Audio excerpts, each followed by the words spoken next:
Donc la séance d'aujourd'hui, donc on est dans le module IEA, elle est consacrée au câblage d'installation 100% pneumatique.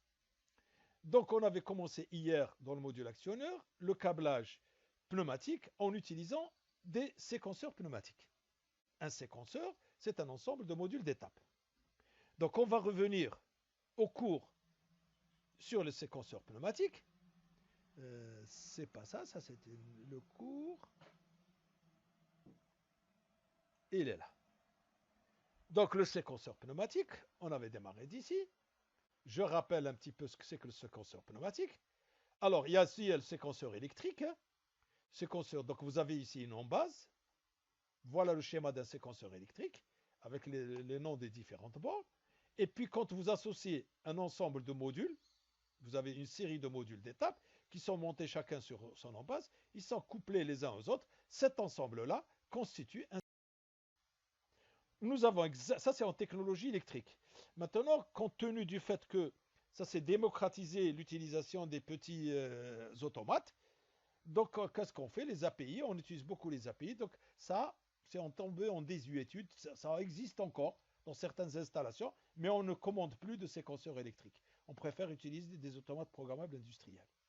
Donc voilà un séquenceur pneumatique. Par contre, ça continue à exister. Voilà des modules d'étape, un module d'étape. Voilà l'embase. C'est le même principe que le séquenceur électrique. Ils sont montés en cascade pour fabriquer un séquenceur. Notre séquenceur pneumatique. Alors, hier, donc on avait vu, c'est ça le séquenceur pneumatique qu'on a utilisé. Il faut se souvenir de cette porte qu'il y a à l'intérieur et de celle-là. Donc on avait dit qu'il y avait deux bornes, P et R, et on avait les bornes A, P pour la pression, R pour la remise à zéro, et on avait dit que ça se branche en cascade. Souvenons-nous uniquement de cette porte-là parce qu'on en aura besoin aujourd'hui. Donc ici, la réceptivité qui est après, elle se branche ici. Et ici, en sortie, nous avons un et logique entre la réceptivité et la mémoire d'étape. En quelque sorte, si vous avez un graph set comme ça, pour que cette étape devienne active, il faut que cette étape soit active et que cette information soit vraie.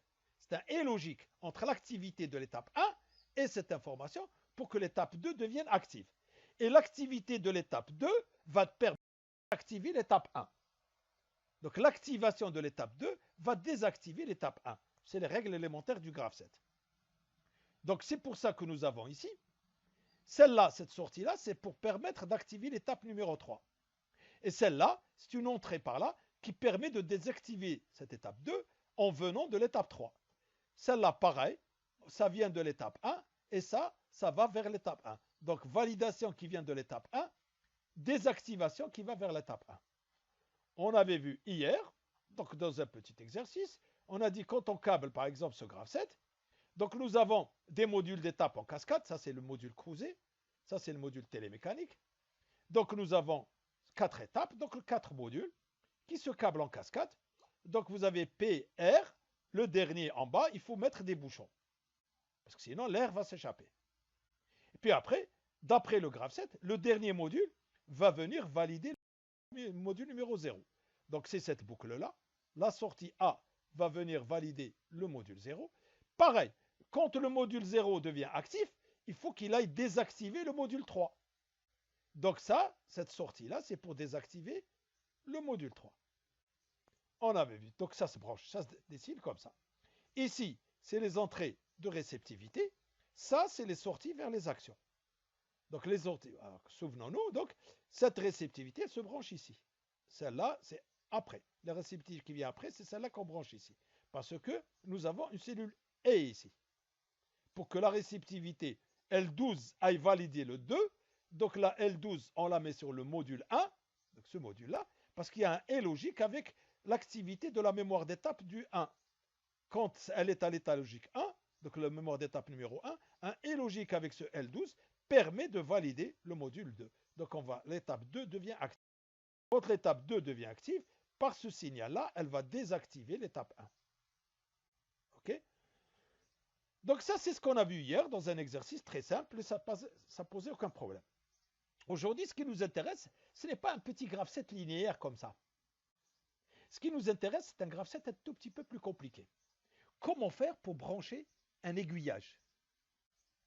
Et on verra tout à l'heure comment faire pour brancher une séquence simultanée. Si vous allez à votre cours, donc nous avons un aiguillage ici. Alors, je vais de l'étape 8 en fonction de la réceptivité qui est vraie. En fonction de la réceptivité, donc que ce soit la réceptivité de gauche ou la réceptivité de droite, je vais soit vers l'étape numéro 9, soit vers l'étape numéro 90. La réceptivité, pour faciliter, je l'ai appelée R89. C'était la réceptivité qui permet de passer de l'étape 8 à l'étape 9. Celle-là, ça veut dire que c'est la réceptivité qui permet de passer de l'étape 8 à l'étape 90. Donc si c'est ça qui est vrai, je passe de 8 à 9. Si c'est ça qui est vrai, je passe de 8 à 90. Donc il faut que j'ai deux conditions. L'étape 8 active et R89 vrai pour que j'active l'étape 9. Même chose, il faut que j'ai l'étape 8 qui est active et R890 vrai pour que j'active l'étape 90. Comment je vais exprimer ça? Alors, qu'est-ce qu'on a fait? Au lieu d'avoir 36 000 câbles qui se baladent, on a utilisé quelque chose ici, ça s'appelle un auxiliaire. C'est un auxiliaire de câblage qu'on place entre l'étape 8 et l'étape 9, ici. Donc cet auxiliaire, il se présente comme ça. C'est un truc qui est comme ça. Si vous voulez pas brancher quelque chose à gauche ou à droite, qu'est-ce que vous faites? Vous reliez les deux sorties. On relie directement. Et on relie directement. C'est-à-dire on branche directement 5 à 6. Maintenant, si on veut brancher des choses en plus, qu'est-ce qu'on va faire? On a mis ici sur l'étape 8, comme réceptivité, pour l'étape 8, normalement, on doit mettre ça ou ça. Or, ça pose problème. Si on met ça ou ça veut dire que ça, on ne sait pas où est-ce qu'on doit aller. Donc, qu'est-ce qu'on va faire? On va mettre comme réceptivité sur l'étape 8 un L logique. Donc, on va brancher le 3 bar sur l'étape 8, sur le module d'étape numéro 8, comme réceptivité. On va mettre un E logique. Donc, si on met un E logique, qu'est-ce qui va se passer? Quand l'étape 8 est active, automatiquement, j'ai un 1 logique ici. Qu'est-ce qu'il va faire? Donc, on va revenir avec la réceptivité quand l'étape 8 est active, donc ça donne ce signal. Et quand la réceptivité 89 est active, ça donne ce signal. Donc, on fait le E logique. Donc, on a dit E logique entre activité de l'étape 8 et ça. Idée le module 9. Eh bien, c'est ce qu'on fait. L'étape 8, donc la sortie, elle vient par là. On rentre ici. Le R89, il rentre par là. Le sortie du E logique, on va activer l'étape 9. Même chose, ce signal-là, on va le reprendre ici. On va l'amener dans un E logique. Et on fait le E logique avec la réceptivité R890. Automatiquement, quand ces deux éléments sont actifs, c'est-à-dire l'activité du module d'étape numéro 8, donc l'étape 8, et la réceptivité R890 vraie, donc l'information donnée par ce capteur est vraie, alors on valide le module 90. Donc on a le E logique, le OU logique. Maintenant, si celle-là est active, ça doit désactiver 8. Si celle-là est active, ça doit désactiver 8. Donc qu'est-ce qu'on va dire? La désactivation de 8, elle vient soit de l'étape 9, soit de l'étape 90. Donc regardez bien, cette sortie B de l'étape 90, elle vient dans le OU logique avec la sortie B du module 9. Donc la sortie du OU logique, elle vient désactiver l'étape 8. Voilà comment on branche un aiguillage. Très simple. Donc on revient à la définition même du graphe 7. On se dit, pour que l'étape numéro 8 soit active, on doit avoir l'étape 8 qui est active, plus la réceptivité R89 qui est vraie. Et donc, l'activation de l'étape 9 va permettre de désactiver l'étape 8. Donc, on a mis l'activation par ce E logique, et la désactivation, elle est là. Pareil pour l'étape qui est là. C'est exactement le même principe. Donc, d'où un OU logique ici pour dire que la désactivation du module 8 vient du module 9 ou du module 90. Donc ça, c'est ce qu'on appelle l'entrée, donc c'est l'aiguillage. Il y a la reprise en séquence et les boucles. On va dire, on arrive à l'étape 12, en venant de... Oui. C'est un OU. Non, le OU logique هذا يحكم le signal اللي جاي من le module 9. Donc le hadi, c'est la sortie de désactivation. نرجعوا هنا. ها هو الموديول 9. ها هو الموديول عنده une sortie B اللي تروح ديزاكتيفي الموديول بريسيدون. دوك هزنا من الموديول 9 هذه لا سورتي اللي تروح ديزاكتيفي الموديول بريسيدون، وهزينا من الموديول 90 لا سورتي اللي تديزاكتيفي الموديول بريسيدون، دخلناهم فيها او لوجيك. دونك الا كان هذا اكتيف دونك يديزاكتيفا 8، الا كان هذا اكتيف يديزاكتيفا 8. بو امبورت منين تجي السينيال، c'est un vrai ou logique.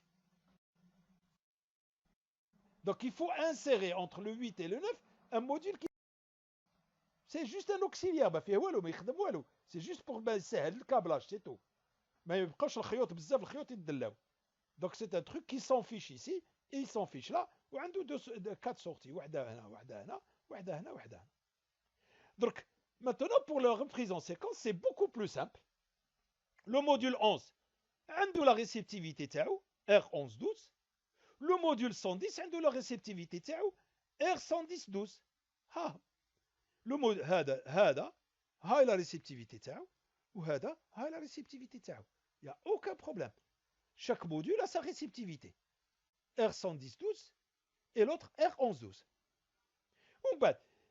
Si cette réceptivité était vraie, on est rentré par cette branche-là dans l'aiguillage. Donc on va sortir par là.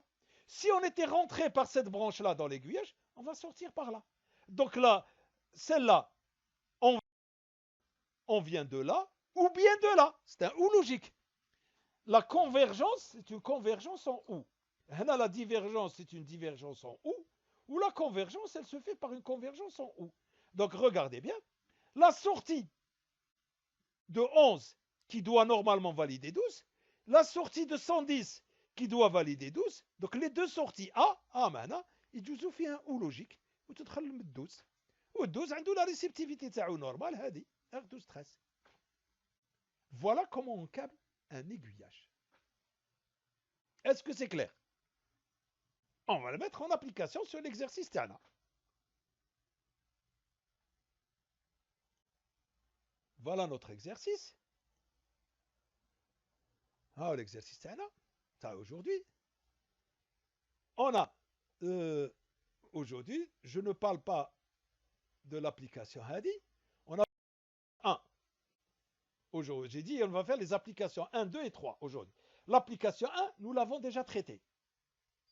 L'application 1, nous l'avons déjà traitée. L'application 1, elle demande uniquement ce schéma de câblage. Dernier déjà. Dernier, le problème de synthèse numéro 1. L'application 2, on va y revenir tout à l'heure. J'ai commencé par l'application 3. L'application 3.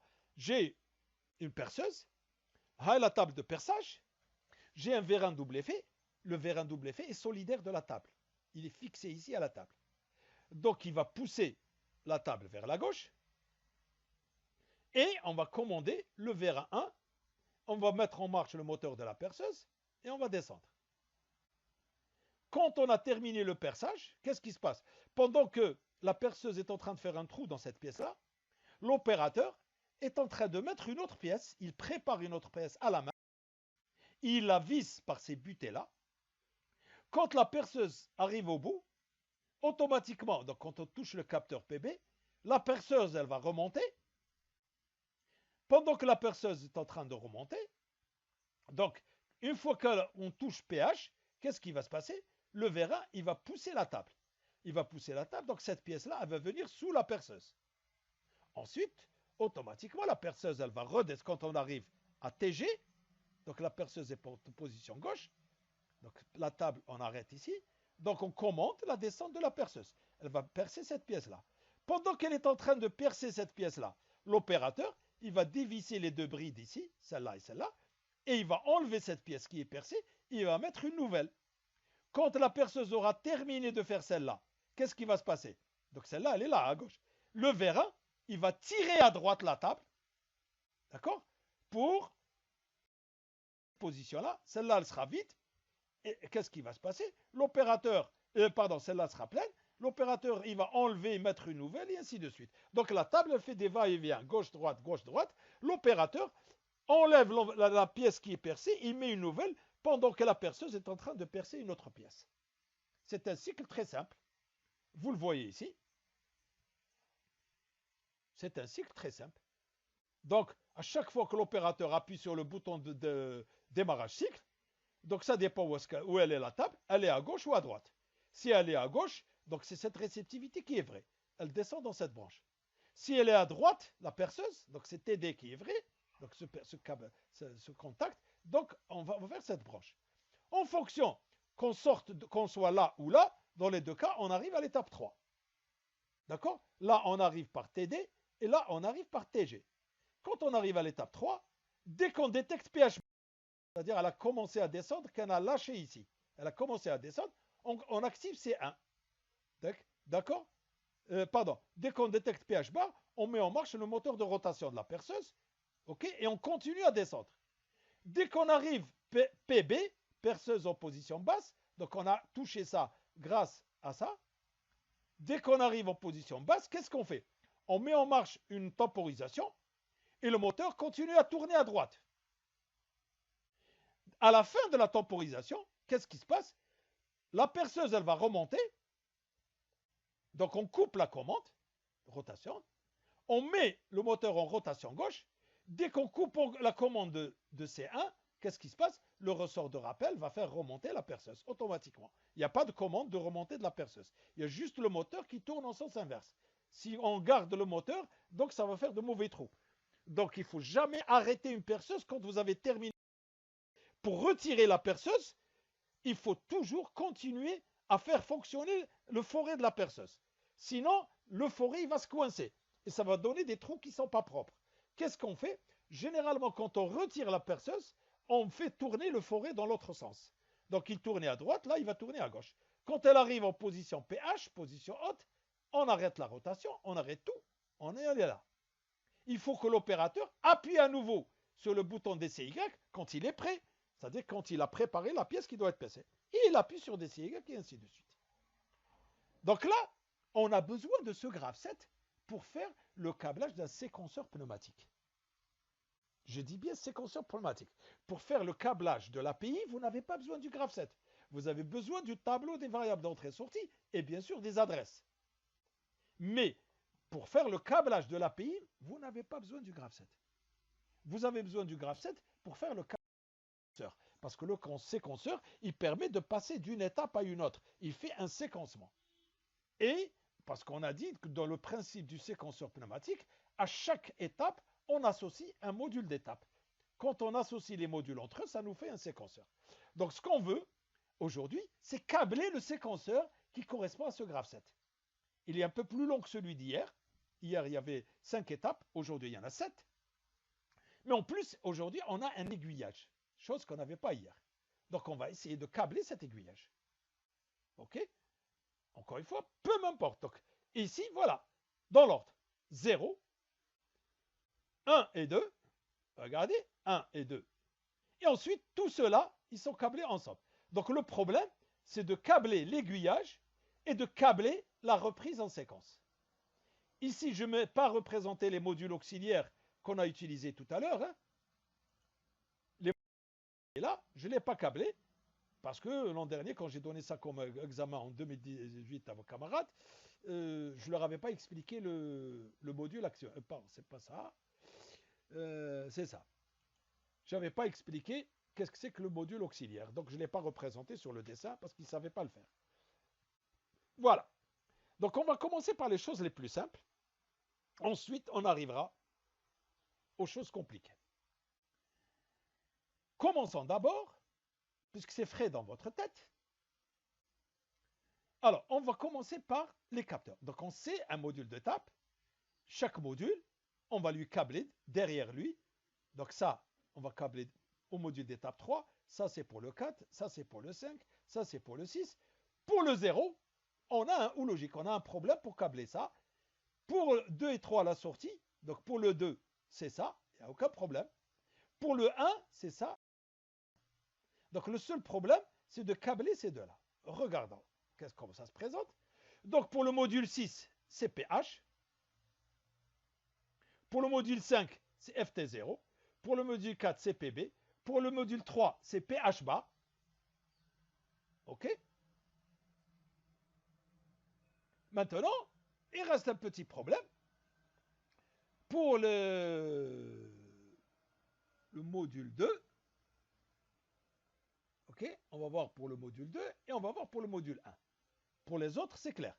Alors, pH bar, comment je vais faire pH bar? Donc, voilà mes capteurs. Ici, j'ai mon bouton poussoir, bouton de démarrage cycle. Les 4 autres sont des détecteurs à galets. J'ai 4 capteurs qui sont des détecteurs à galets.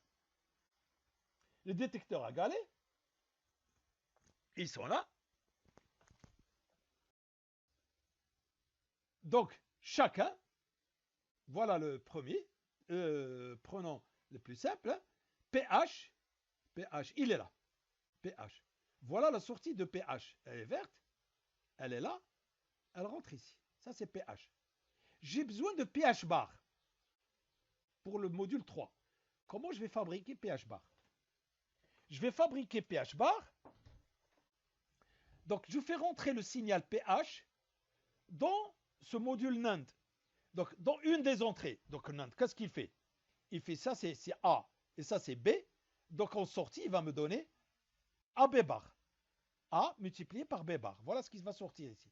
Fi place A, si je mets un 1 logique, donc je mets la pression P. Donc, qu'est-ce que je vais avoir en sortie?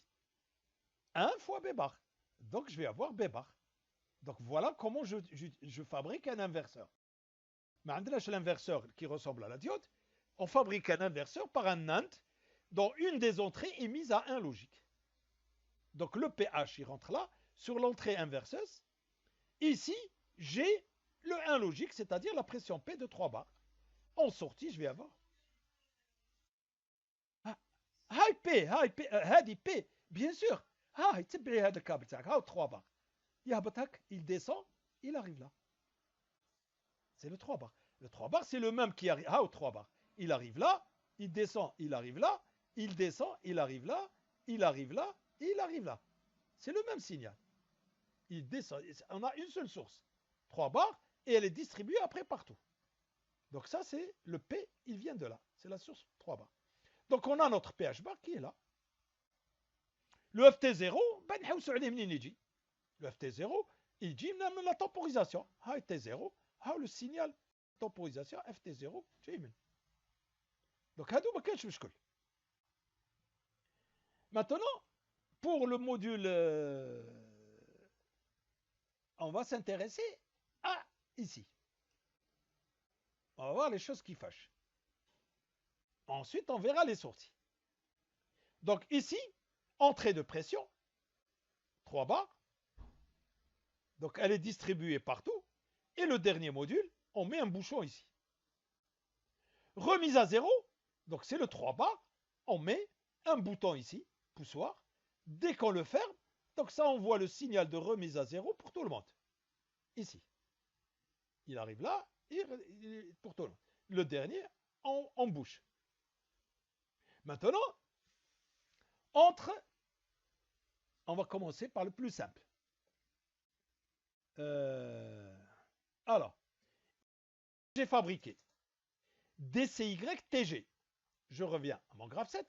J'ai besoin de fabriquer ça et j'ai besoin de fabriquer ça. DCY fois TG et DCY fois TD. Je commence par celui de gauche. DCYTG. Donc, je vais dire, pour valider cette étape, il faut que l'étape numéro 0 soit active. Pour dire l'étape 0, on écrit X0. C'est une notation qu'on utilise dans le graphe 7 et qu'on utilise également dans les schémas de câblage. Donc, pour dire étape 0, état de l'étape 0, je vais écrire X0. Ça veut dire, si X0 est à 1, ça veut dire que l'étape 0 est active. Si X0 est à 0, ça veut dire que l'étape 0 est inactive. Donc, pour que celle-là devienne active, il faut que X0 soit à 1 et que cette réceptivité soit vraie. Donc, le et logique entre X0 et TCYTG, ça va me donner un 1. Si c'est à 1 logique, ça va être activé et l'activité de celle-là va provoquer la désactivation de ça. Donc, je vais fabriquer le DCYTG. Voilà. J'ai le DCY qui est là, ce signal-là, et j'ai le TG qui est là. Les deux signaux rentrent dans un et logique, donc j'ai le signal DCY-TG. OK? Une fois que j'ai ce signal, qu'est-ce que je vais lui faire? Ce signal DCYTG, je vais lui mettre dans un et logique avec le signal qui me vient de X0. Il est là, ce signal qui vient de X0. Donc ici, à la sortie, ici, qu'est-ce que j'ai? À la sortie de ce et, j'ai X0 fois DCYTG. Si ces deux conditions sont vraies, donc j'ai le 1 logique ici, je viens activer le module 2. C'est exactement ce qui se passe dans mon graphe 7. J'active le module 2 si le produit X0 fois TG est égal à 1. J'active le module 2. Pour activer le module 1, il faut que le produit X0 fois DCYTD soit 1. Donc l'entrée d'activation du module 1 vient du et logique entre le module X0 et DCYTD. C'est ce que je vois ici. DCY, voilà le TD, il est là, en vert. Le DCY, il descend par là. Donc la sortie, j'ai DCYTD. DCYTD, c'est un et logique. Je fais rentrer le X0 dedans. Il est là, c'est le même. DCYTD fois X0, la sortie du et logique, je viens avec ce fil vert, je viens valider le module numéro 1. D'accord? Donc j'ai validé les modules 2 et 1. Donc j'ai fait ça. Maintenant, quand le module 2, il faut qu'il désactive le module 0. Quand le module 1 devient actif, il faut qu'il désactive le module 0. Donc la désactivation du module 0 va venir soit de 2, soit de 1. Donc je vais mettre un ou logique. En regardant, quand le module 2 devient actif, donc il va venir par ce trait-là, rentrer ici. Quand le module de 1 devient actif, il va envoyer un signal de désactivation ici. Donc la sortie de ce ou logique va venir ici par le bas désactiver le module numéro 0. Donc j'ai câblé ici cette dérivation. Donc cet aiguillage, je l'ai validé, donc je l'ai câblé. Donc validation, dès que ces étapes sont validées, elles vont désactiver l'étape 0. Il me reste maintenant câbler cette partie-là, c'est-à-dire la reprise en séquence. Quand je suis à l'étape 2 qui est active et ça c'est qui est actif, je dois valider 3. Si c'est l'étape 1 qui est active et qui est G en même temps TG, je dois valider 3. Ben, on va faire la même chose. Le module 2, qu'est-ce que j'ai fait? Comment je valide le module 3? J'ai pris ici X1 TG plus X2 TD. Je reviens ici. Pour valider 3, j'ai X1 multiplié par TG plus, donc c'est un ou logique, X2 multiplié par TD. C'est le signal qui va venir valider C1. Donc, si je fais X1 fois TG plus X2 fois TD, je n'ai plus besoin de mettre cette réceptivité sur le module 2. Parce que si je la mets sur le module 2, je vais valider directement 3. Or, j'ai un ou logique. Donc celle-là, je ne vais plus la mettre ici. Et celle-là, je ne vais plus la mettre ici. Qu'est-ce que je vais faire? Je vais mettre sur le 2 un et logique et sur le 1 un et logique, comme tout à l'heure. Donc regardez. Sur le 2, j'ai mis un logique. Regardez, il est là. Pareil, sur le 3, j'ai mis un 1 logique. Regardez où je l'ai récupéré. Je l'ai récupéré du signal de pression qui descend comme ça. Je l'ai récupéré ici. Donc sur le 1 et le 2, j'ai mis des 1 logiques. Et ici, qu'est-ce que j'ai? Donc, j'ai ici X1 TG. Voilà, ça c'est X1 TG. L'autre, c'est X2 TD. Alors, regardons ce X2 TD. Alors, d'où vient le signal X1, X2? Alors, voilà. X1, voilà. On ne voit pas bien d'où l'arrivée du signal X1. X2. Voilà. Regardez bien. Ce signal X2. Bien sûr, هاو X2. هاي la sortie de X2. هذه. هبطناها هنا وجبناها jusque là. Oui, on l'a ramené X2. وهذا وش هو؟ c'est cette sortie-là. Ça vient de TD. TD. Signal هذا, regardons bien, c'est le TD. Il vient, il rentre ici. وهذا c'est le X1. Donc X1 TD, يخرج هنا. L'autre, celui qui vient de là. D'accord? C'est, que je dise pas de bêtises, ça c'est TD.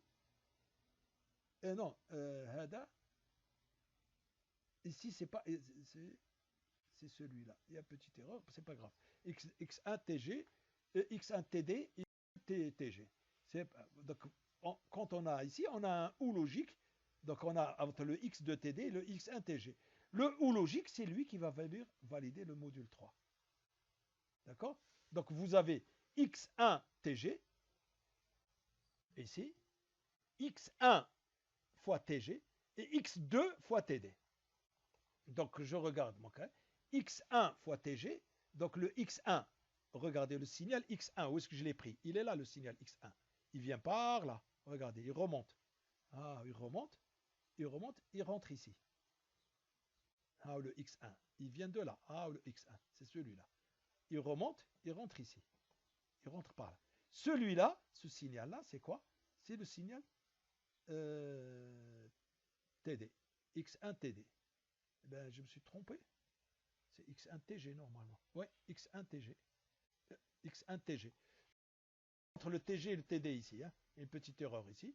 Donc ici, ce signal-là, il doit pas, il doit pas venir de TD, il devrait venir de TG. Donc le est logique. Ensuite, les deux est logiques vont rentrer dans un OU logique pour valider le module 3. Et ensuite, quand le module 3 est actif, il va désactiver les modules 1 et 2. Donc la sortie de désactivation qui est là, celle-là, celle qui est au milieu, donc elle va aller vers le 1 et elle va aller vers le 2. Donc 3, quand il devient actif, il désactive 2 et 3. 2 et 1, pardon. La seule difficulté dans l'exercice, c'est de câbler cette partie-là sans se tromper. C'est difficile à câbler parce que je n'ai pas utilisé de module auxiliaire. Avant d'aborder la partie action, est-ce que c'est clair? Encore une fois, je me suis basé sur le principe qu'on a étudié ici. Sur ce principe-là. Comment câbler un aiguillage? Vous l'avez ici. Et la sortie de l'aiguillage, vous l'avez ici. Je me suis basé là-dessus. Pour pouvoir câbler ce que je viens de faire ici. Ça, c'est un aiguillage. OK? Est-ce que vous avez des questions? Avant de passer, la partie action, c'est très simple. Parce que ce qui va venir, c'est encore un peu plus difficile. Au lieu de câbler un aiguillage, on va câbler des séquences similaires. Retenez le principe. Retenez le principe d'abord. Alors, ici, qu'est-ce que vous remarquez? Bon, je les ai mis en rectangulaire. Normalement, je dois mettre des ovales. Hein. Ça va, regardez ce que j'ai écrit. La sortie du module 6, ça va vers le module 0.A. Le module 0, l'entrée A du module 0. Et ici, qu'est-ce que j'ai dit? J'ai dit ça vient du module 6.A, c'est-à-dire la sortie 6, sortie A du module numéro 6. Pareil ici. Je vais vers 6.B, c'est une sortie. 6.B, c'est-à-dire le module numéro 6, la borne B, le module 6, entrée B. Ça vient du module numéro 0, la sortie numéro B. Donc 0.B, c'est celle-là. 6.B, c'est celle-là. OK? Alors, pour ce qui est des actions, les actions, c'est relativement facile. Et juste ici, on a un est logique. Donc, regardons. Donc, ici, module 2, action C2R, C2S. Module 5, 6. Alors, ici, il y a une seule action. Alors, ici, il y a deux actions. Ici, il y a deux actions. Alors, toutes les actions qui sont une seule fois ne posent aucun problème. C2R, C2S, C1.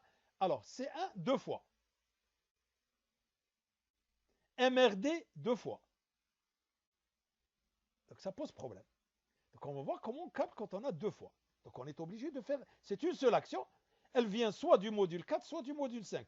Donc on est obligé de mettre un ou logique. L'action, elle vient soit du module 3, soit du module 4. On est obligé également de mettre un ou logique. Alors, commençons par les actions les plus simples. Nous avons ici, pour la table, le vérin double effet. Nous avons une double action. Nous avons la sortie du vérin et l'entrée du vérin. La sortie du vérin, c'est la commande C2S pour faire sortir le vérin. Celle qui fait rentrer le vérin, c'est la commande C2R. Voilà les deux commandes. C2R et C2S. C2R, elle vient du module 2. C2S, elle vient du module 1. Nous avons un distributeur 5,2. À l'état de repos, l'air il sort par la borne 2. Et à l'état de repos, je veux que le vérin soit rentré. Donc je la branche, la borne 2, sur cette entrée-là. Quand je commande la sortie C2S, elle vient là. Donc ça veut dire que 1 est relié à 4. Donc l'air va sortir par la borne 4 et le vérin va sortir. Donc je mets C2S sur la borne numéro 14, c'est-à-dire 1, 4. Ça relie la borne 1 à la borne 4. Quand je commande par là, c'est la borne numéro 12, ça veut dire que je relie la borne 1 à la borne 2. Donc ça, c'est C2R, quand ça sort comme ça, pour faire rentrer le vérin. Donc les deux sorties, je les relie à mon distributeur. Et bien sûr, l'entrée ici, faites très attention. Ce n'est pas ce 3 bars là. Pas du tout. C'est du 8 bars. D'accord?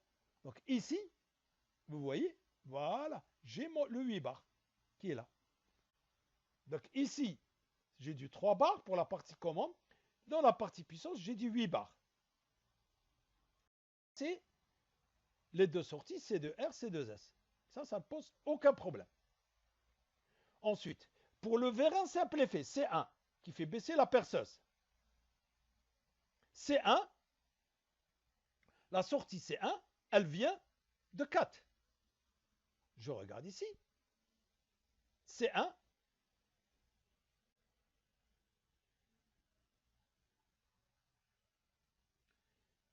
elle vient de 3 ou de 4. Elle est maintenue, la commande. C1. La commande C1,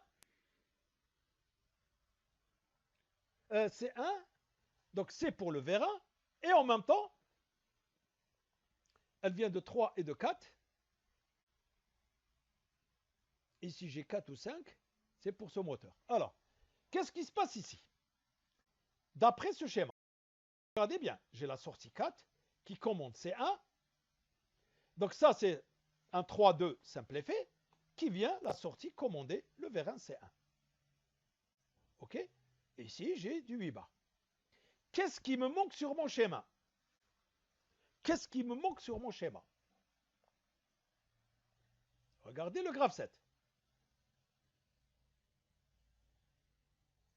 Qu'est-ce qui me manque sur le schéma? Regardez bien ce graphe 7. La commande C1, c'est-à-dire la descente du vérin, elle peut se faire à l'étape 3. Et quand on arrive à l'étape 4, il faut maintenir la commande C1. Donc la commande C1, elle vient de 3, du module 3 et du module 4. Quand on arrive à 4, quand le module 4 est validé, qu'est-ce qui se passe? Le module 3 est désactivé. Donc cette commande n'existe plus. C'est pour ça qu'on maintient la commande. On l'a une deuxième fois ici. C'est pareil pour la moteur de rotation droite. Quand on arrive à l'étape 5, le module d'étape 5, quand elle est active, l'étape 4 est désactivée. Si l'étape 4 est désactivée, ça veut dire que toutes ces actions n'existent plus. Donc le moteur il ne tourne plus. Donc pour que le moteur continue à tourner, c'est pour ça qu'on maintient l'action ici. Donc on l'a réécrit ici une deuxième fois. D'accord? Donc, moi j'ai ici, donc, je peux dire que la commande C1, elle existe au niveau de l'étape 3 et au niveau de l'étape 4. Donc elle doit sortir du module d'étape 3 et du module d'étape 4. Et si je regarde mon schéma de câblage, qu'est-ce qui se passe? J'ai la commande C1 qui vient uniquement de 4. Qu'est-ce qui me manque? Je vous écoute. Je vois la sortie de 3. Il n'y a aucune sortie sur 3. D'accord?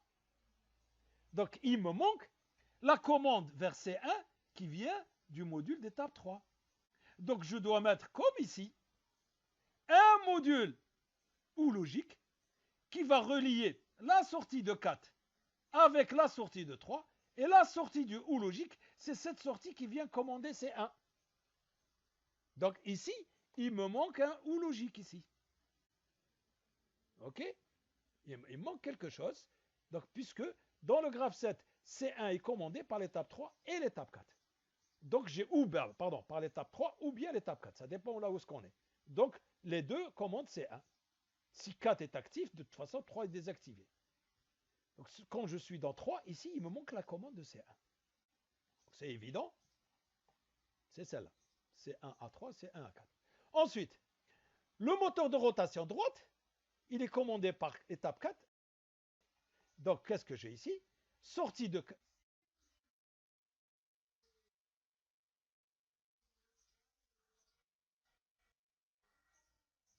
Ah, d'après ce dessin-là, واش يصرى؟ كي تعود 3 actif, واش يصرى؟ Il n'y a pas de... Parce que donc il y a une erreur sur le schéma. Il nous manque quelque chose. Donc, لازم نديروا له او لوجيك.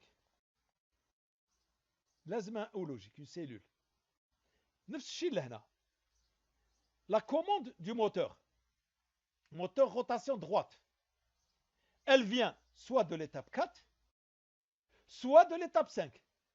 Donc j'ai soit le module d'étape 4, soit le module d'étape 5.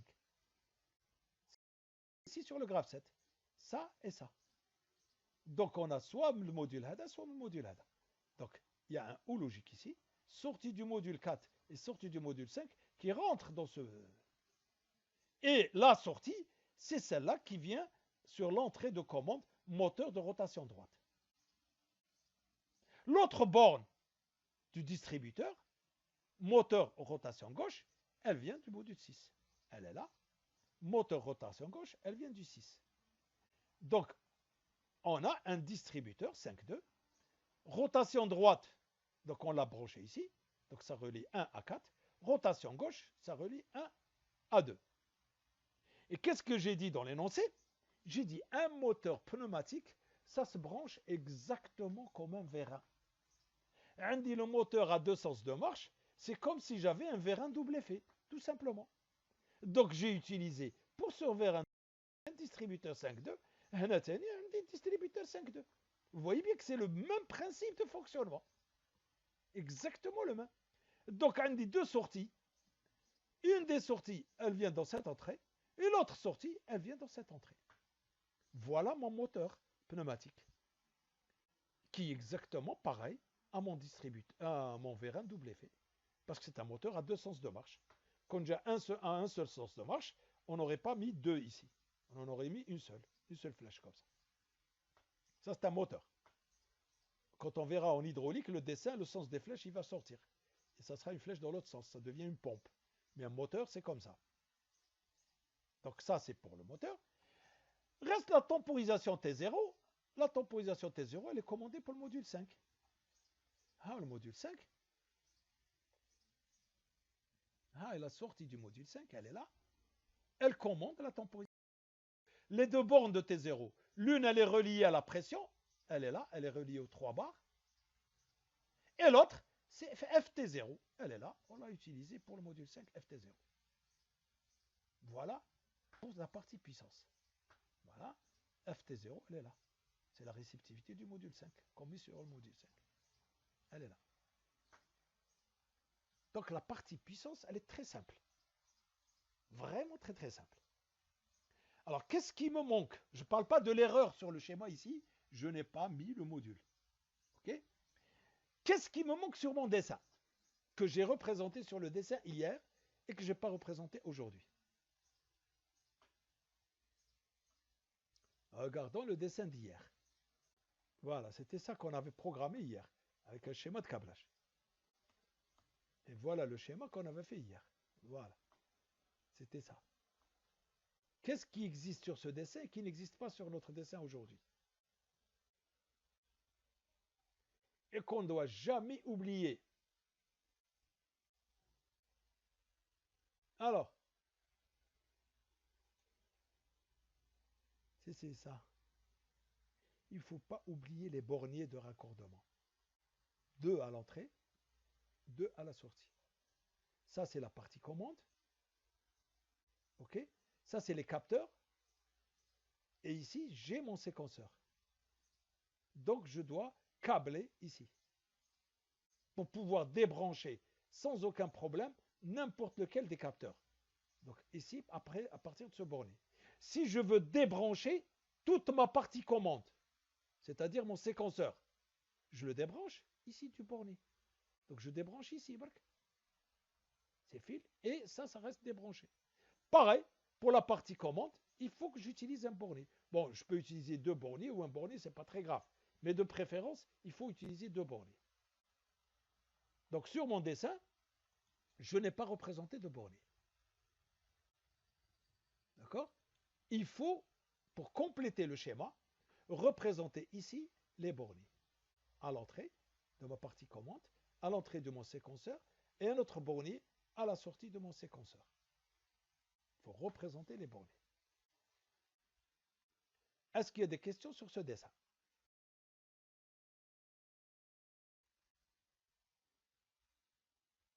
Je vous écoute. Donc je disais que le moteur, un moteur pneumatique, c'est exactement la même chose qu'un vérin double effet.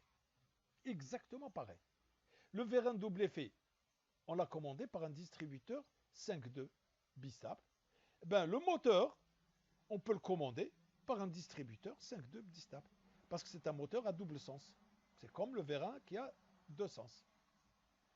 Donc le dessin du moteur, on met des trucs ici pour dire que c'est un moteur pneumatique. Si c'était une pompe, on le verra quand on va étudier l'hydraulique, on va inverser le sens de la flèche, tout simplement. Donc c'est un moteur à deux sens de marche. Donc pour le faire tourner à droite, on commande par là. Pour faire tourner à gauche, on commande par là. Donc moteur rotation droite, ça vient de l'étape 4 ou de l'étape 5. Elle est là. Rotation à droite, c'est 5 ou 4. Rotation à gauche, ça vient de 6. OK. Le signal moteur rotation à droite, il vient là. Et le signal moteur rotation à gauche, il vient là. Donc quand on veut tourner à gauche, on sort par la borne 2 et on va. Voilà, la rotation à gauche, elle se fait par là. La rotation à droite, elle se fait par là. On vient, c'est la sortie 4. Ici, 14. Donc 14, ça met en communication la borne 1 et la borne 4. La borne 1, c'est l'arrivée de pression. La borne 4, c'est cette sortie-là. Ça, c'est pour la rotation à gauche. Donc on a un distributeur 5.2 bistable pour commander le moteur. Donc ça, c'est 4 et 5. 6, elle commande la rotation à gauche. Voilà. Donc ici, notre temporisation, on en a déjà parlé. Il n'y a aucun problème. Donc la temporisation, elle est commandée à l'étape 5 également, en T0. Donc, si vous regardez votre temporisation, le signal de commande, donc il vient de 5. Et les deux autres bornes, l'une, elle est reliée à l'entrée de pression, à P, donc c'est le 3 bars. Et l'autre, c'est la sortie FT0, qui vient ici sur 5. Si vous regardez bien votre graphe 7, FT0, c'est la réceptivité de 5. Voilà pour ce schéma. Donc, schéma هذا, application 30, donc on va dire un autre schéma un peu plus compliqué que ça. Puisque on avait dit, ici, on a réglé le problème de l'aiguillage. Donc, si jamais on a un problème de séquence simultanée, fait un graphe 7, comment on va régler le problème? Comment on va faire le câblage? Donc ici, étape 2, je vais, par cette réceptivité, activer en même temps l'étape 3 et l'étape 30. D'accord? Comment on a fait? Pour les activer tous les deux en même temps. D'accord? pour activer en même temps l'étape 3 et l'étape 30. Donc dès que cette réceptivité est vraie, automatiquement je dois activer les deux étapes ici. Très simple, l'entrée de séquence simultanée. Celle-là, je la mets sur l'étape 2. Je l'ai ici. Ah, et la réceptivité de R23. Pas de problème. Ensuite, la sortie de l'étape 2, je l'envoie sur la 3 et la 30. Ah, et la sortie. Je l'ai envoyé sur la 3 et je fais un piquetage ici. Je l'envoie en même temps sur la 30. Et ici, qu'est-ce qui se passe? Quand 3 est actif, ça doit désactiver 2. Quand 30 est actif, ça doit désactiver 2. Mais qu'est-ce qui se passe? Comme on a une séquence simultanée, donc c'est une divergence. Ce n'est pas en OU, ça c'est une divergence en et. Ça veut dire qu'il faut que les deux étapes soient actives en même temps. Donc les deux doivent être actifs pour désactiver l'étape 2. Qu'est-ce que je fais? Le signal qui vient de 3 pour désactiver 2 et le signal qui vient de 30 pour désactiver 2, je les fais rentrer dans un et logique pour dire que toutes les deux doivent être actives. C'est ce que je fais ici. Le signal de désactivation qui vient de 3, le signal de désactivation, la bande B qui vient de 3, je les fais rentrer dans un et logique et je viens désactiver l'étape numéro 2. Voilà comment je branche la divergence en et. La divergence en OU, la convergence en et, c'est-à-dire la sortie de séquence simultanée, il faut que l'étape 5 et l'étape 50 soient toutes les deux actives et que cette réceptivité soit vraie pour que je franchisse cette transition pour aller à l'étape 6. L'activation de l'étape 6 désactive en même temps l'étape 5 et l'étape 50. Alors je vais voir si vous vous souvenez de votre cours sur le graphe 7. Comment on appelle les étapes 5 et 50? Comment s'appellent les étapes 5 et 50 dans un graphe 7? Comment on les appelle? Elles ont un nom particulier. Alors, je vous écoute. Qui peut répondre? Quel est le nom qu'on donne aux étapes 5 et 50? Ou le nom il est très important. Il permet de comprendre le principe de fonctionnement. Alors, personne? Pourtant, c'est évident. Ah oui, c'est vrai. Les étapes 5 et 50, sont des étapes d'attente pour sortir de la séquence simultanée. Pourquoi on les appelle des étapes d'attente? Ça veut dire que cette branche-là, quand elle arrive à la fin, elle doit attendre l'autre branche qu'elle ait terminé son travail pour qu'elles sortent ensemble. Aucune branche n'a le droit de sortir tant que l'autre branche n'a pas terminé le travail. Puisqu'elles sont rentrées ensemble, donc quand on rentre ici par la réceptivité unique, on active les deux en même temps. Donc quand on est rentré dans les deux branches en même temps, on doit sortir des deux branches en même temps. Donc on place en fin de séquence une étape d'attente. Chaque étape attend la fin de qui est en parallèle. Donc la séquence, elle attend la fin de cette branche. Comment on sait que cette branche elle a terminé le travail? Quand l'étape 5 devient active. Oui?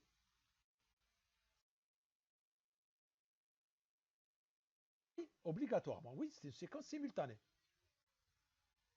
Oui? Oui? بس هذه تعود مش اكتيف. يفو لازم يكونوا لازم يكونوا الزوج هادو اكتيف.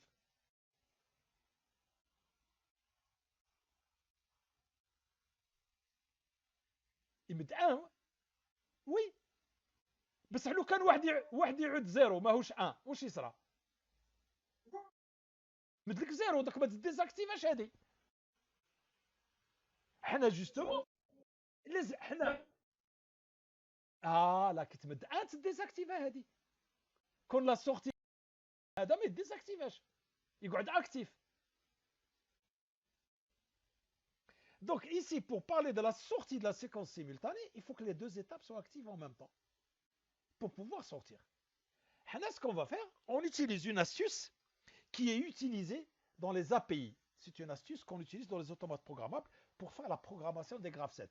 Notamment dans le langage PL7.2 qui dit programmer des graphes 7. تصوروا le graphe 7. Qu'est-ce qu'on fait? On programme la branche كاملة ومن بعد نبروغراميو هاد l'aiguillage. Donc qu'est-ce qu'on va faire? Donc هاد la branche نديروها كلي لاصقه في هادي. Regardez ce qu'on va faire. هاد لا ريسبتيفيتي ار دو 3 نمدوها ل 2 ما كان حتى مشكل. هادي شفنا لونطري. الخرجه هنا كيس كون فا فير؟ قلنا هادو سي دي زيتاب داتونت. 5 elle doit attendre 50 et 50 elle doit attendre 5. 5 و 6 قلنا يجيو مع بعض سي لا ميم لين. واش نديرو؟ هاد لا ريسبتيفيتي ار 5 6 لمن مديناها ل 5 وقلنا باه 5 ما تروحش لهنا، ما تقدرش تروح ديريكت ل 6. اون فوا ك 5 ايتاب داتونت وهذه اكتيف، 5 تروح تاكتيفي 50 و 50 هي اللي تخرجنا ل 6. Voilà, c'est une astuce de câblage qu'on a utilisée. Regardez, في l'étape 5 pardon هذا حطيناه في 50. l'étape 5 مدينا لها un 1 لوجيك وبصح لا سورتي 5 ما روليناهاش ل 6. 5 روليناها pardon بدينا ب 50. je commence par la 50 puisque le R5-6 me dit tout le 50. Comme je l'ai donné au 50, j'aurais pu le donner au 5. Moi, je raisonne sur le 5 alors que je l'ai fait par 50. Mais c'est pareil, c'est symétrique. La réceptivité R5-6, je l'ai donnée à 50. Donc la sortie de 50, je ne l'envoie pas sur l'étape 6. De séquence, je l'ai envoyé pour activer, pour valider le module numéro 5. High, comme réceptivité sur le module 5. Et la sortie du module 5, c'est celle-là qui va activer la 6. Tout simplement. Regardez. Donc, j'ai utilisé une astuce de câblage. J'aurais pu faire l'inverse. Hein. Le R5-6 coûte 5 là. On bat de la sortie à 5. À ce moment-là, je l'aurais branché ici. Essayez de comprendre ce schéma. Donc, la réceptivité ici, R5-6, je l'ai donné à l'étape 50. Donc, je l'ai placé ici.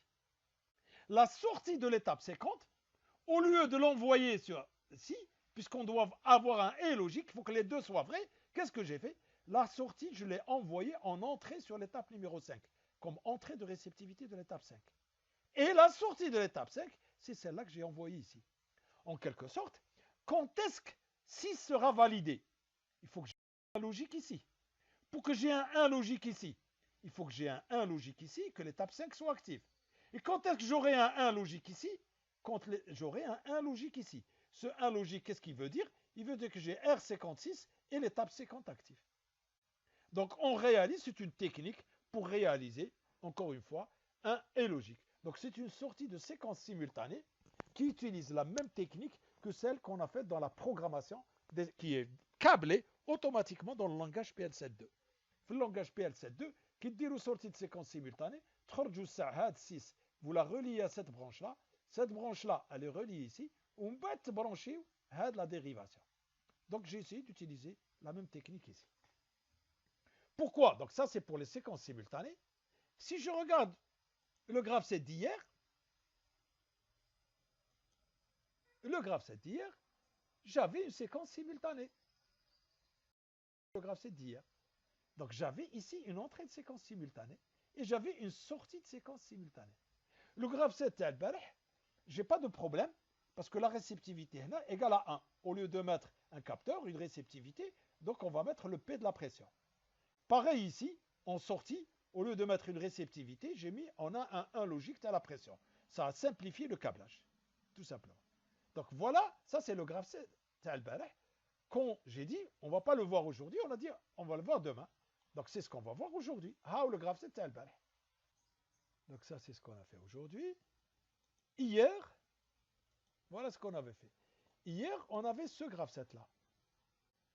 Ce graphe 7 là, il y a dedans une séquence simultanée. La différence par rapport à aujourd'hui, c'est ici on a simplifié. Au lieu d'avoir une réceptivité, la réceptivité est égale à 1. Donc un 1 logique, c'est un signal de pression. Ici, la réceptivité est égale à 1 logique, donc c'est un signal de pression. C'est la seule différence par rapport à ce qu'on vient de voir. Donc hier, on n'a pas programmé ça parce qu'il fallait comprendre le câblage des séquences simultanées. Donc aujourd'hui, voilà le graphe 7, le schéma de câblage du séquenceur de ça. Donc il est très facile. Encore une fois, les entrées et les sorties, ça ne pose aucun problème. Les entrées, les capteurs, donc ils sont là. Donc il faut réaliser les fonctions. Donc celle-là, un et logique, celle-là, normale, un et logique, et celle-là, un et logique. Celle-là, il y a d'abord un AC2, il y a un n bar qu'il faut obtenir et il y a ensuite un et logique. Ici, il y a deux et logiques. D'accord? DCY fois AC1 et le résultat, on le multiplie par AC2. Et puis après, ça c'est pour l'étape 0. Il y a un 1 logique pour l'étape 1. Ici, la sortie, il y a un 1 logique, ça simplifie le travail. Et ici, ça, donc ça pose un problème. Ici, vous avez un aiguillage. Vous allez de 4 soit par ça, soit par ça. C'est ça qui est difficile à programmer. Et l'arrivée de l'étape 1, vous venez soit de l'étape 0, soit de l'étape 4 par le biais de ça. Donc c'est ça qu'on va programmer. Alors, voilà ce que... Alors ici, donc c'est assez simple, hein, comme d'habitude. Donc vous avez vos capteurs, ils sont là, alimentés en 3 barres. Okay. Ici, vous avez donc deux détecteurs à galets, donc c'est des capteurs fin de course. Vous avez le bouton poussoir DCY. Et nouveauté aujourd'hui, nous avons un module d'interface électropneumatique. Pourquoi? On a une commande par séquenceur. Et malheureusement, BC1, BC2 qui est là, et AC2 qui est là, sont des signaux électriques. Vous avez le symbole, vous voyez, un capteur mécanique. D'accord? C'est électromécanique. C'est un capteur 24 volts. C'est donné dans l'énoncé. On nous a dit AC2 et BC2 sont des capteurs électromécaniques. Donc vous voyez bien que c'est alimenté par le fil rose là, qui est du 24 volts externe. Ça, c'est du 24 volts.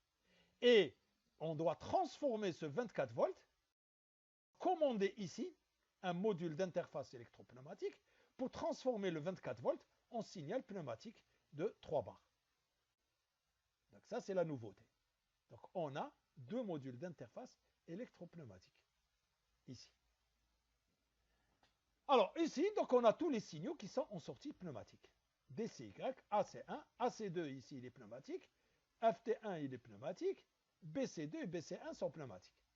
Alors comme dans l'autre exercice qu'on a vu tout à l'heure, hein, DCY, AC1, ici on fabrique, donc on rentre par le AC2, et ici vous avez le AC1, AC1 fois AC2, d'accord? Et ici, vous l'avez AC2 fois N bar fois X4, qui est ici.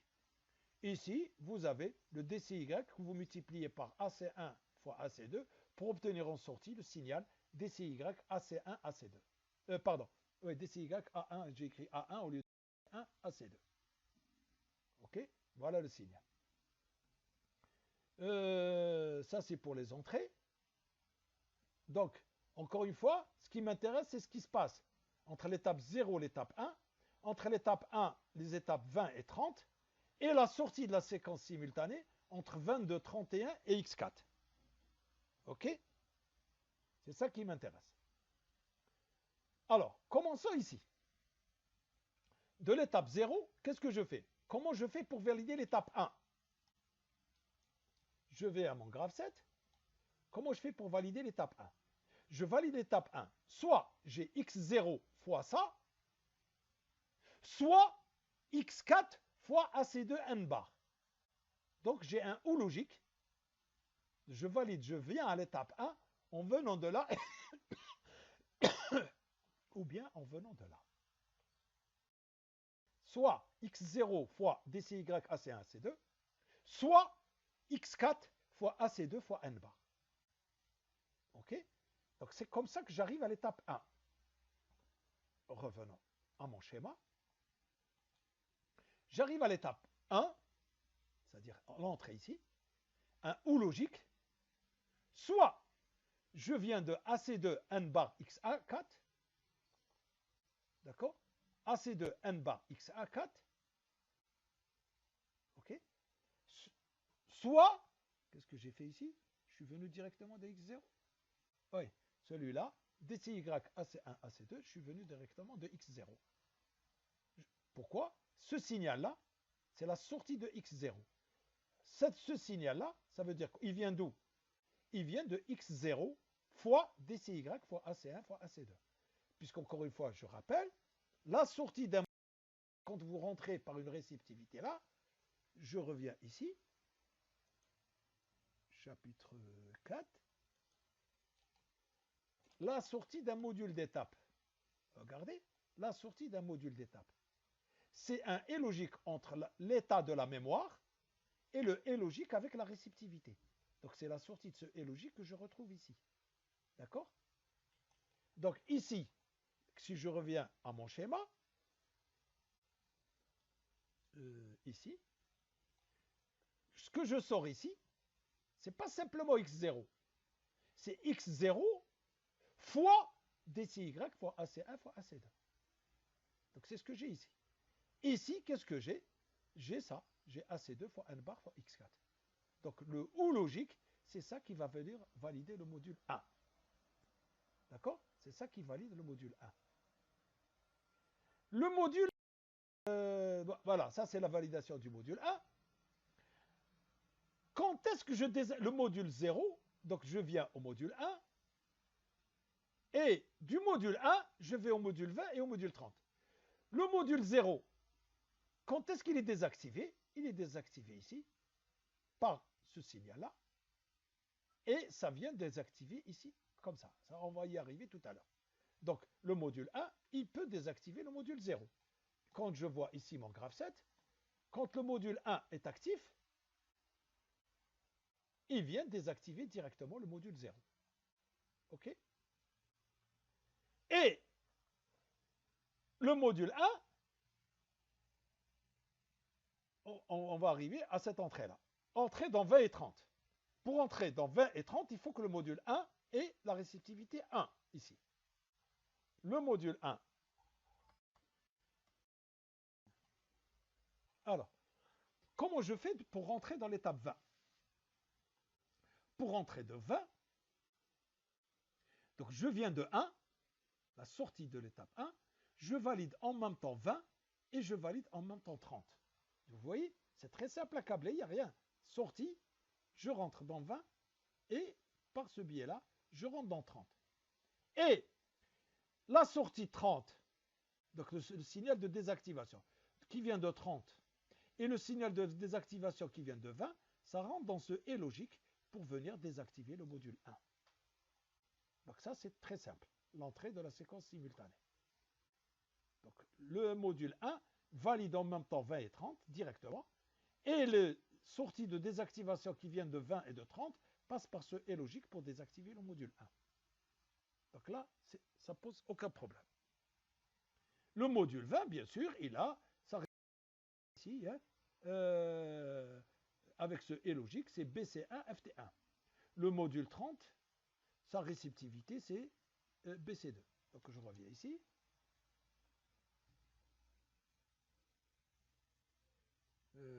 Module 20, sa réceptivité, BC1, FT1. Le module 30, sa réceptivité, c'est BC2. Donc là, il n'y a aucun problème. Maintenant, la sortie de la séquence simultanée. Il faut que les deux étapes 22 et 31 soient actives pour pouvoir venir activer l'étape 4. Et ici, j'ai une réceptivité égale à 1. OK? Donc, je regarde ici. Les deux étapes 22 et 31. OK? Donc ici, j'ai ce signal rouge qui vient de là, et logique. La sortie de 22, signal qui vient dans et logique, ça vient valider le module 4. Qu'est-ce que j'ai comme réceptivité sur 22 et sur 31? Tous les deux, vous voyez, c'est le 1 logique. Réceptivité ici, 1 logique, et ici, ça revient, c'est le 1 logique. Donc ça, c'est le 3 bar, et ici aussi, j'ai le 3 bar. Je l'ai à gauche et à droite. Donc 22 et 31, toutes les deux, leurs réceptivités sont à 1. La sortie, c'est par un et logique pour aller valider le module 4. Le module 4, une fois qu'il est validé, il va directement désactiver les deux étapes 22 et 31. C'est très très simple. Là où il y a une petite difficulté, c'est au niveau de l'étape 4. C'est la seule difficulté de l'exercice. Au niveau de l'étape 4, qu'est-ce qui se passe? Soit, j'ai un aiguillage ici. Donc, soit je vais à l'étape 0, soit je vais à l'étape 1. Regardons d'abord celui qui va à l'étape 0. 0, elle sera activée. Si l'étape 4 est à 1, j'ai x4 et j'ai en même temps AC de n. x4 fois AC de n pour valider l'étape 0. Voilà, elle est ici. J'ai un AND qui vient de x4 fois AC de n. D'accord? Il y a un AND qui vient de x4 fois AC de n qui vient là. D'accord? x4 fois AC de n. Donc j'ai un x4 qui est là. Voilà le AC de n. Voilà la sortie de x4. Voilà le AC de n. Je suis rentré dans un et logique et je suis allé vers x0. Donc je viens là. C'est ce signal-là. Il vient ici pour valider le x0. Maintenant, le problème qui va se poser, c'est l'étape 1. On a dit l'étape 1. Si vous activez l'étape 1, voilà. Si vous activez l'étape 1 en venant,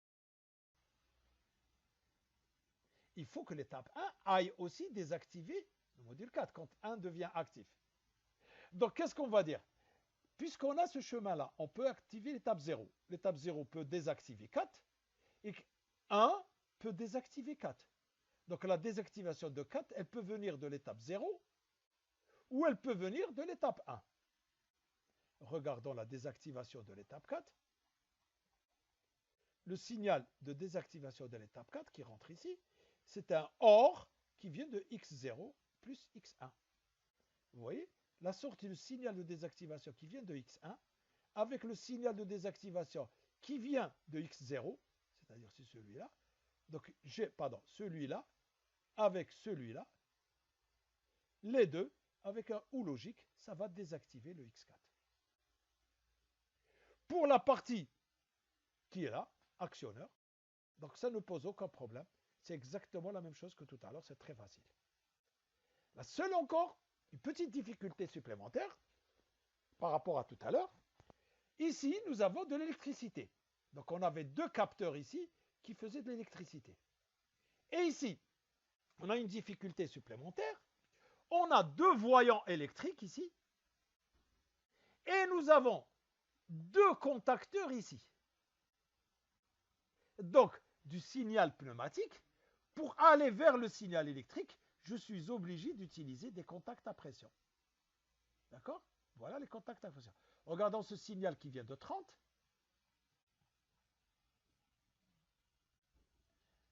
J'ai ici KMD et j'ai ici KMG. D'accord? Regardons, ces deux signaux-là, c'est des contacteurs électriques. D'accord? Les bobines, elles sont à 20 volts. Donc ce qui m'intéresse, c'est la connexion entre le contacteur et le séquenceur pneumatique. Donc KMD, ça vient de 30 et KMG, ça vient de 4. Regardons KMD et KMG. KMD, voilà KMG. Il y a un E logique ici. Pourquoi? Ah oui, il y a un E logique. On va voir pourquoi il y a ce E logique. Donc KMD, il vient de 30. OK? Ou bien, alors regardez ce signal-là. On a le F de bar ici. Voilà le F de bar. Donc j'ai ici, qu'est-ce que j'ai? J'ai X30 fois F de bar pour pouvoir commander KMD. Donc j'ai ce signal-là qui est en pneumatique. Je rentre dans le détecteur de pression. La borne ici, elle est reliée au 24 volts. Quand j'ai un signal qui est un logique ici, je sors mon signal électrique ici, le 24 volts, c'est la borne 4. Ici, en haut, c'est la borne 1. Je mets le 24 volts ici. Sur la borne 4, je viens alimenter ma borne ici. L'autre borne de ma bobine du contacteur, ça va vers le 0 volt, ici en bleu. Encore, c'est une alimentation externe. Il ne faut pas confondre cette alimentation 24 volts et 0 volts externe ici avec l'alimentation qui est là. Quand on a un API, on a dit alimentation externe pour les sorties, alimentation interne pour les capteurs. Ici, on a un séquenceur pneumatique. Donc, il n'y a pas d'API. Donc, l'alimentation externe que j'utilise ici, je peux utiliser l'alimentation ici. Il n'y a aucun problème. Parce que je n'ai pas d'API. Donc, toutes les deux, c'est une alimentation externe. Donc, le 24 volts et le 0 volts que j'ai ici, c'est le même que le 24 volts et le 0 volts que je vais utiliser ici. Donc, ici, j'ai un contact à pression pour transformer le signal pneumatique en signal électrique. Pareil ici, j'ai un contact à pression pour KMG. Le signal KMG, il vient de F2 bar fois 4, le X4. Voilà le X4. Et ici, en noir, ici, j'ai le F2 bar. Pourquoi j'ai mis X4 fois F2 bar? Regardons mon graphe 7. Pour commander KMG, il faut que l'étape 4 soit active et que j'ai en même temps F2 bar. La commande de KMG est conditionnée par F2 bar. Ici, la commande de KMD est conditionnée par F2 bar. Il ne suffit pas que l'étape 30 soit active. Il faut que l'étape 30 soit active que j'ai F2 bar pour commander KMD. Si F2 bar, ça veut pourquoi j'ai F2 bar? F2 bar, ça veut dire que le moteur n'a pas chauffé. Quand le moteur chauffe, F2 bar est égal à 0. Mais j'ai F2 qui est égal à 1. Donc quand le moteur chauffe, la commande KMD va s'arrêter immédiatement. Avec cette représentation, regardez mon câblage. Si le moteur chauffe, donc j'ai F2 bar qui est égal à 0 logique. Donc je n'ai pas de signal F2 bar ici. Donc le E logique, il va me sortir un 0. Et donc il n'y a rien ici. Donc cette commande, elle va s'arrêter. Il n'y a pas de 24 bar. Dès que F2 bar devient égal à 1, si j'ai l'étape 30 qui est active, hop, je recommande, je réalimente cette bobine-là. Donc ici, voilà pourquoi le F2 bar sur les commandes de KMD et KMG. Donc c'est pour ça, parce que j'ai sur mon graphe 7 ce F2 bar. Donc, dans mon graphe 7. Donc ça, c'est électrique. J'ai mes deux voyants qui sont aussi électriques. Le voyant H1, il est commandé directement à l'étape 30. Ça veut dire que j'ai le moteur en marche. Donc j'ai le moteur en marche. H1 ici et là, au niveau de l'étape 30 et au niveau de l'étape 4. Je regarde le H1. Au niveau de l'étape 30 et de l'étape 4. Regardez l'étape 4. Je viens là. Et ici, ça vient X30. Il est là. Ce signal X30, je le retrouve ici. Ou logique. Et X4 plus X30, c'est ça qui va alimenter H1. Pour la lampe H2, il y a un problème. C'est plus compliqué pour la lampe H2. La lampe H2, elle est commandée à 30 ou bien à 4, mais il faut emmener F2. Sinon, je ne commande pas H2. Donc, qu'est-ce que j'ai fait? J'ai dit, regardez, j'ai X4 plus X30, comme pour H1, et je fais un E logique, je le fais rentrer ici, un E logique avec F2. Le signal F2, il faut que ce soit un signal pneumatique. Or, moi, F2, c'est un signal électrique. Voilà le contact F2. Il est là. C'est le contact 97-98. J'ai le 24 volts qui vient là.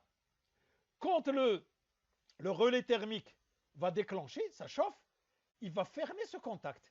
Donc, j'aurai le 24 volts qui va arriver là.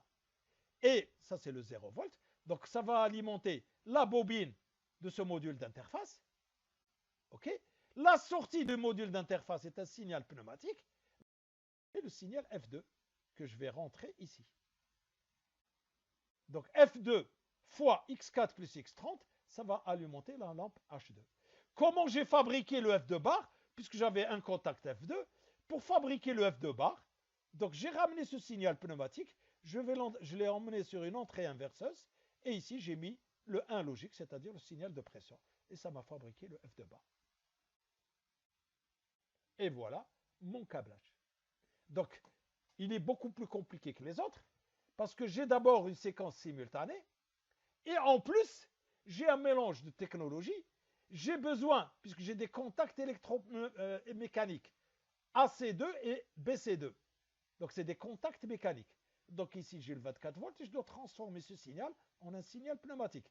J'ai utilisé des modules d'interface électropneumatique, là et là. Ici, le F2 qui est un signal électrique, je vais le transformer en signal pneumatique.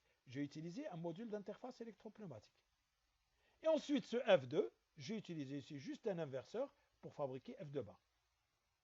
En sortie de mon séquenceur pneumatique, j'ai des signaux pneumatiques, je dois commander des bobines de contacteurs en électrique. J'utilise des contacts à pression, ici et là. Voilà pour cet exercice.